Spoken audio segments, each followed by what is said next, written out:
guys, without wasting any time, let's directly begin with the topic wound healing.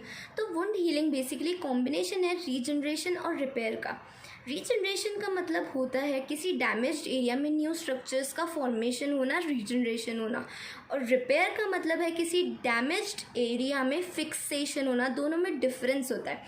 Now let's see the types of wound healing. Wound healing के दो types होते हैं. सबसे पहला है healing by first intention, जिसे हम primary union भी कहते हैं. और सेकंड होता है हीलिंग बाय सेकंड इंटेंशन, जिसे हम सेकेंडरी यूनियन भी कहते हैं. प्राइमरी यूनियन में वुंड के कैरेक्टरिस्टिक्स होते हैं, वो क्लीन होगा, स्मॉल कट होगा, अनइन्फेक्टेड होगा और उसमें सेल्स और टिश्यूज़ का ज़्यादा लॉस भी नहीं होगा. और अगर हमने कोई सर्जरी की है और उस दौरान कट किया है तो उसे क्या कहते हैं, सर्जिकल इंसिशन, वो भी प्राइमरी यूनियन में आएगा. और अगर कोई लार्ज ओपन वुंड है और हमने सर्जिकल सूचर्स की मदद से उसको क्लोज कर दिया है तो वो भी प्राइमरी यूनियन में आएगा. Fine. Now let's see the steps of wound healing in primary union. So basically सबसे पहले जैसे ही इंजरी होती है वैसे ही उधर ब्लड अकमलेशन हो जाता है, मतलब इनिशियल हैमरेज हो जाता है उस एरिया में और ब्लड क्लॉट फॉर्म हो जाता है immediately after the injury. Blood clot form हो जाता है. उसके कारण क्या होता है कि जो टिश्यूज़ होते हैं वो एयर के कांटेक्ट में नहीं आ पाते और डिहाइड्रेशन और इन्फेक्शन नहीं हो पाता. फिर within 24 hours, within first day अब ब्लड क्लॉट फॉर्म हो रहा है. तो ब्लड क्लॉट क्या करता है ना, इन्फ्लेमेटरी सेल्स को अपनी तरफ अट्रैक्ट करता है. तो न्यूट्रोफिल्स उस एरिया में अकमलेट होने लग जाते हैं. पीएमएन, पॉलीमॉर्फो न्यूक्लियर न्यूट्रोफिल्स उस एरिया में अकमलेट होने लग जाते हैं और जो बेसल सेल्स होते हैं वो प्रोलिफरेट होना स्टार्ट कर देते हैं.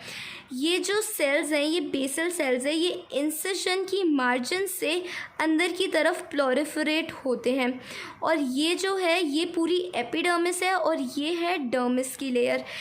और एपिडर्मिस में भी जो ऊपर दिख रही है ये वो सरफेस है जो हमको विजिबल होता है, मतलब स्किन. और स्किन के नीचे जो लेयर प्रेजेंट होती है एपिडर्मिस की, वो ये ऑरेंज कलर से शो की गई है. फाइन. तो 24 आवर्स में एक तो न्यूट्रोफिल्स उस एरिया में अकमलेट हो जाता है और जो बेसल सेल्स होते हैं वो प्रोलिफरेट होना चालू कर देते हैं. फिर डे 2 में क्या होता है, मतलब 48 आवर्स में एक सिंगल लेयर एपिथीलियम बन जाती है बेसल सेल्स की. मतलब एपिडर्मिस में एक सिंगल सेल लेयर बन जाती है. बेसल सेल्स प्रोलिफरेट करके एक सिंगल सेल लेयर बना देते हैं जो सेपरेट करती है इस स्कैब वाले एरिया को अंडरलाइंग डर्मिस से. स्कैब क्या होता है, जब ब्लड क्लॉट में नेक्रोटिक मटीरियल डिपॉजिट होने लग जाता है तो वो स्कैब फॉर्म कर देता है. और 48 आवर्स में, मतलब डे 2 तक आते आते वो स्कैब भी इजीली पील ऑफ हो जाता है. फाइन. फिर उसके बाद थर्ड डे क्या होता है, न्यूट्रोफिल्स की जगह मैक्रोफेजेस आ जाते हैं, मतलब रिप्लेस कर देते हैं न्यूट्रोफिल्स को मैक्रोफेजेस. फाइन. और फाइब्रोब्लास्ट अकमलेट हो जाते हैं उस वुंड एरिया में, प्लस बेसल सेल्स प्रोलिफरेट होते हैं. फिर 4th से 5th डे में बेसल सेल्स इतने प्रोलिफरेट हो जाते हैं कि वो मल्टी लेयर्ड एपिडर्मिस फॉर्म कर देते हैं और जो फाइब्रोब्लास्ट होता है वो कोलेजन फाइबर्स बनाने लग जाते हैं. और इस वुंड एरिया में ग्रैन्युलेशन टिश्यू फॉर्म होने लग जाता है. ग्रैन्युलेशन टिश्यू का मतलब है न्यू वेस्क्युलराइजेशन प्लस कोलेजनेशन. कोलेजनेशन मतलब फाइब्रोब्लास्ट से कोलेजन का फॉर्मेशन होना और न्यू वेस्क्युलराइजेशन मतलब नई ब्लड वेसल्स का फॉर्म होना. तो ब्लड वेसल्स और कोलेजन फाइबर मिलकर ग्रैन्युलेशन टिश्यू बनाते हैं. ग्रैन्युलेशन टिश्यू प्राइमरी यूनियन में बहुत मिनिमम अमाउंट या क्वांटिटी में प्रेजेंट होता है, बट सेकेंडरी यूनियन में बहुत ज़्यादा बल्क अमाउंट में प्रेजेंट होता है ग्रैन्युलेशन टिश्यू. फाइन. फिर उसके बाद 4 वीक्स में, विदिन 4 वीक्स स्कार फॉर्म हो जाता है. स्कार जो स्कैब वाली जगह थी उस जगह हमको एक स्कार दिखता है, प्लस फ्यू इन्फ्लामेटरी सेल्स, मतलब जो बहुत सारे इन्फ्लामेटरी सेल्स उधर अकमलेट हुए थे वो खाली हो जाते हैं और थोड़े से इन्फ्लामेटरी सेल्स ही बचते हैं. प्लस सेल्यूलर और वेस्क्यूलर एलिमेंट्स प्रेजेंट हो जाते हैं, मतलब उधर सेल्यूलर और वेस्क्यूलर एलिमेंट्स आने लग जाते हैं, जैसे कि लिम्फोसाइट्स आ गए, इधर ब्लड वेसल आ गई, कोलेजन फाइबर्स, फाइब्रोब्लास्ट, ये सब आने लग जाते हैं. तो बेसिकली अगर हम वुंड हीलिंग को ओवरऑल देखें तो इसके 3 पार्ट्स होते हैं। सबसे पहला होता है इनिशियल हैमरेज मतलब इन्फ्लामेशन, फाइन। सेकंड होता है प्रोलिफरेशन और थर्ड होता है मैच्योरेशन। मैच्योरेशन का मतलब एक्स्ट्रा सेल्यूलर मैट्रिक्स का बनना, fine. This is all about primary union. So let's see step by step. तो सबसे पहले क्या है initial haemorrhage. Immediately after the injury the space between the approximated surface of the incised wound is filled with the blood which then clots and seals the wound against dehydration and infection as I already told you. Here you can see. Then comes the acute inflammatory response. This occurs within the 24 hours with the appearance of polymorphs from the margins of the incision. By third day, polymorphs are replaced by macrophages. I told you. And then comes the epithelial changes. What are the epithelial changes taking place day by day? Basal cells of the epidermis from both the cut margins start proliferating and migrating towards the incisional space in the form of epithelial spurs. मतलब epithelium के छोटे छोटे टुकड़ों की form में वो proliferate होते हैं. A well approximated wound is covered by a layer of epithelium in 48 hours. एक single layer बन जाती है within 2 days. The migrated epidermal cells separate the underlying viable dermis from the overlying necrotic material and the clot forming scab which is cast off. Second day तक आते आते वो scab भी cast of हो जाता है. By the 5th day, a multi-layered new epidermis is formed which is differentiated into superficial and deeper layers. Then comes the organization. By the 3rd day, fibroblasts also invade the wound area. By 5th day, new collagen fibrils start forming which dominate till healing is completed. In 4 weeks, scar tissue with scanty cellular and vascular elements, a few inflammatory cells and epithelial surface is formed. You can relate the whole content with the diagrams I explained. Fine. तो primary healing और secondary healing मतलब दोनों same process से होती है. जो ये process दिखाया सेम प्रोसेस रहता है, बस सेकेंडरी यूनियन और प्राइमरी यूनियन में जो मेन डिफरेंस है वो है ग्रैन्युलेशन टिश्यू का और वुंड कॉन्ट्रैक्शन का. प्राइमरी यूनियन में ग्रैन्युलेशन टिश्यू बहुत कम अमाउंट में प्रेजेंट होता है और सेकेंडरी यूनियन में वो बहुत बल्क अमाउंट में प्रेजेंट होता है. और वुंड कॉन्ट्रैक्शन प्राइमरी यूनियन में एब्सोल्युटली एब्सेंट होती है और सेकेंडरी यूनियन में वुंड कॉन्ट्रैक्शन देखने को मिलता है. Fine. Now let's see the suture tracks. Suture tracks का मतलब है हमने वुंड को क्लोज करने के लिए जो थ्रेड्स यूज़ किए हैं स्टिच करने के लिए ताकि वो वुंड क्लोज हो जाए. हम नायलॉन और सिल्क के थ्रेड्स यूज़ करते हैं तो उन्हें बेसिकली स्यूचर ट्रैक्स कहते हैं. Suture track is a separate wound and incites the same phenomena as in healing of primary wound. जो प्राइमरी वुंड में प्रोसेस रहता है वही स्यूचर ट्रैक्स के दौरान प्रोसेस रहता है. मतलब अगर हम स्यूचर्स लगाएंगे तो भी हीलिंग सेम ही रहेगी. When sutures are removed around 7th day, much of the epithelial suture tract is avulsed and remaining epithelial tissue in the tract is absorbed. फिर 7th day तक आते आते जब हम वो थ्रेड्स रिमूव करते हैं तो मैक्सिमम अमाउंट में तो वो थ्रेड्स रिमूव हो जाती है, लेकिन कुछ थ्रेड टिश्यू में रह जाती है और वो अब्जॉर्ब हो जाती है. हम मटीरियली ऐसा यूज़ करते हैं. Sometimes suture tracts get infected and cause stitch abscess. ये इसका एक एडवर्स इफेक्ट है या कह सकते हैं अपन डिसएडवांटेज है. स्टिच एब्सेस मतलब स्टिचेस के कारण उस एरिया में पस अकमलेट हो जाना, स्वेलिंग हो जाना, स्टिच एब्सेस हो जाना या फिर एपिडर्मल सिस्ट हो जाना. ये दोनों इसके डिसएडवांटेजेस हैं स्टिचिंग के. Thus, the scar formed in the suture wound is neat due to close apposition of the margin of the wound. The use of adhesive tapes or metal clips avoid the removal of stitches and its complication. अगर हम adhesive tapes और metal clips use कर लें stitches की जगह तो वो ज़्यादा सही रहता है क्योंकि उसमें स्टिच एब्सेस और एपिडर्मल सिस्ट होने के ज़्यादा चांसेस नहीं रहते. और क्योंकि हम वुंड को क्लोज कर देते हैं तो वुंड नीट होता है, अगली नहीं होता. Now let's see the second intention और secondary union.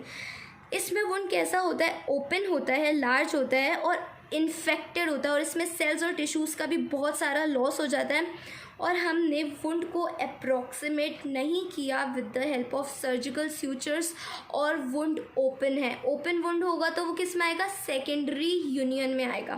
Fine, it is having large tissue defect which has to be bridged, hence healing take place from the base upward and from the margin inwards. Healing जो होती है वो base से ऊपर की तरफ होती है और जो मार्जिन होते हैं उधर से अंदर की तरफ होती है। Secondary union is slow, scar में बी अगली एंड लार्ज। फाइन, तो इसमें भी सेम प्रोसेस रहता है। सबसे पहले इनिशियल हेमरेज होता है, फिर उसके बाद इन्फ्लेमेटरी फेज आता है, and then let's see the epithelium changes. Epithelial spurs are formed similarly.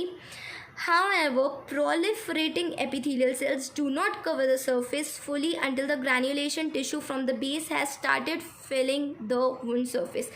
इसका मतलब ये है जब ग्रैन्युलेशन टिश्यू उस वुंड सरफेस को कम्प्लीटली फिल नहीं कर देते तब तक एपिथेलियम की लाइनिंग नहीं बनती।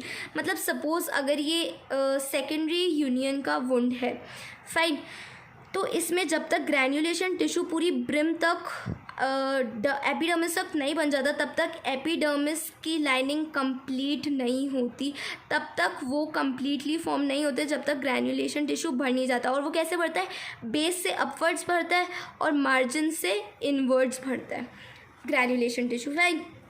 Then scab is formed and cast off. Regenerated epidermis becomes stratified and keratinized. जो epidermis होती है वो stratified हो जाती है और keratinized हो जाती है, keratin deposition हो जाता है.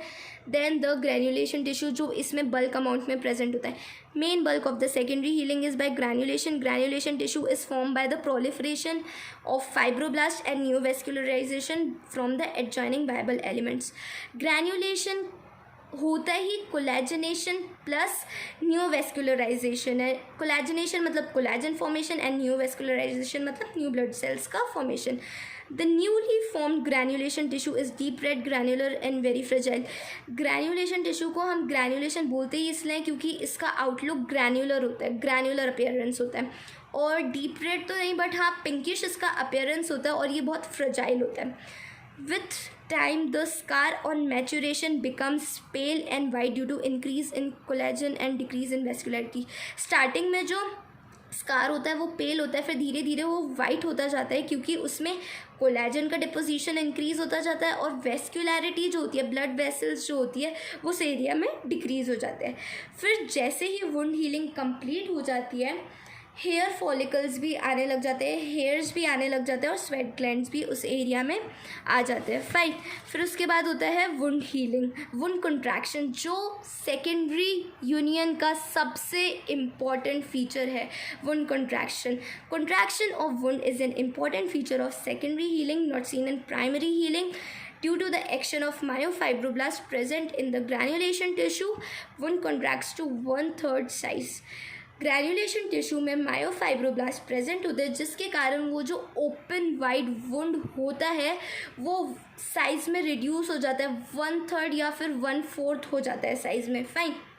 अब प्रेजेंस ऑफ इन्फेक्शन, अगर उस वुंड में बैक्टीरियल कंटेमिनेशन होगा तो बैक्टीरिया टॉक्सिन्स प्रोड्यूस करेंगे जिसके कारण उस एरिया में नेक्रोसिस, सप्यूरेशन एंड थ्रोम्बोसिस देखने को मिलेगा। तो ये बेसिकली और एडवर्स बना देंगे उस वुंड को। और अगर हम सर्जिकल रिमूवल कर देंगे उस डेड नेक्रोस टिश्यू का या फिर डेब्री डीमेंट कर देंगे, मतलब जो डेब्रीज प्रेजेंट हैं उधर उनको सर्जिकली रिमूव कर देंगे तो बैक्टीरियल इन्फेक्शन से हम प्रिवेंट कर सकते हैं वुंड्स में, फाइन। फिर उसके बाद आता है complications of wound healing. Complication का मतलब है वुंड हीलिंग के दौरान ऐसी क्या चीज़ें हो रही हैं जो उसको और वर्स बना रही है, मतलब उसको और ज़्यादा एडवर्स कर रही है।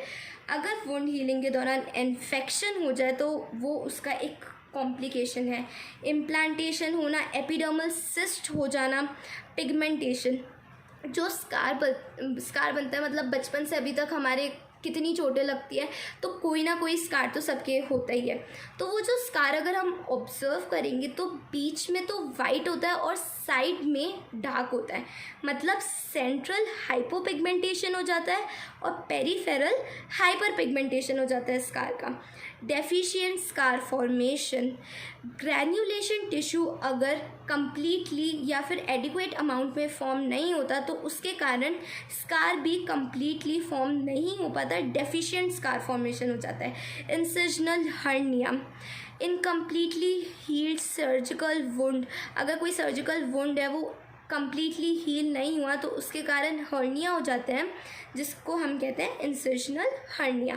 Then comes the hypertrophied scar and keloid formation, अगर उस वुंड के एरिया में कोलेजन की डिपोजिशन बहुत ज़्यादा हो जाएगी और वो स्कार रेज हो जाएगा तो उसे हम कहते हैं हाइपरट्रॉफीड स्कार। और कीलॉइड में तो क्या होता है ना, वो बहुत ज़्यादा रेज हो जाता है, जो स्कार होता है वो नॉर्मल लेवल से बहुत ज़्यादा रेज हो जाता है, तब उसको हम कहते हैं keloid formation. Then comes the excessive contraction, we all know कि वुंड हीलिंग में कॉन्ट्रैक्शन होता है, बट अगर ज़्यादा ही कॉन्ट्रैक्शन हो जाएगा तो उसके कारण कॉन्ट्रैक्चर्स देखने को मिल सकते हैं। For example Dupuytren's contracture can be seen as a complication. Then last point is neoplasia, uncontrolled growth of cell can also be seen while wound healing. So basically this is all about wound healing. I hope you would have understood it well, and if you want the pictures of my notes you can refer to my Instagram page by the name caduceus_khyati, and link is also given in description box. Thanks for watching.